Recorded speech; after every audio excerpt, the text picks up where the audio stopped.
My name is Rachel Carter, and if someone had told me a year ago that a single night would unravel everything I believed about my family, my future, and even myself, I would have dismissed it with a laugh. I always assumed life's turning points arrived slowly, through choices you could weigh, measure, and step into carefully. But I learned that sometimes change arrives uninvited, pounding at your door, literally, forcing you to decide whether to answer or to pretend you never heard. It was an early November evening, the kind when the rain lashes against the glass and the wind rattles the old window frames like a warning. I was curled up in bed with a half-read book resting on my chest, trying to drown out the storm outside. Daniel, my husband, was away again on one of his frequent consulting trips. Usually I didn't mind the solitude. In fact, the quiet often felt like relief. But that night, the silence pressed down heavier than usual, edged with loneliness I couldn't shake.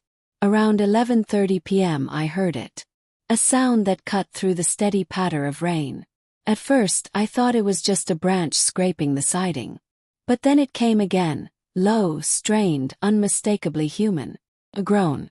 My body tensed, pulse hammering. It wasn't just outside the house, it was right outside my bedroom door. Terror rose in me. Who could possibly be here? Daniel was miles away, and our suburban neighborhood was the kind where everyone knew each other. Break-ins weren't exactly common. I reached for my phone, but before I could dial, a weak voice called out, almost pleading. "Rachel, it's me, Michael." He was Daniel's younger brother, 3 years his junior, 31 to Daniel's 34. Though close in age, Michael always carried an unfinished, restless energy that made him seem younger, more fragile. He had been staying with us on and off, after losing his job and enduring a messy breakup. I had grown used to his presence. The late nights in the kitchen, the mornings when he crashed on the couch, the quiet heaviness he carried despite his efforts not to burden us. I jumped out of bed and flung the door open. There he stood in the dim hallway, rain-soaked. His hair plastered to his forehead, one hand pressed tightly against his side. His face was pale, jaw clenched, as if he were trying to bite back pain. "Michael! Oh my God, what happened?" gasped. He tried to dismiss it with a wince. "I slipped outside. Didn't want to wake anyone. Think I bruised something." I ushered him into my room and guided him to sit on the edge of the bed. My mind raced. His breathing was uneven, his eyes heavy with exhaustion. I dropped to my knees instinctively, checking his side. His shirt clung to damp skin, but there was no blood, just deep pain written in the way he held himself. "I'll get some ice," I said quickly, starting to stand. But his hand caught my wrist. Not hard, just enough to stop me. "Please don't go. Just stay for a second." Something in his voice cracked me open. It wasn't just pain, it was loneliness, raw and aching. I sank back down beside him, unsure of what to say.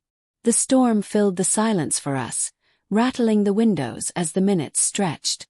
Finally, Michael whispered, "I didn't know where else to go.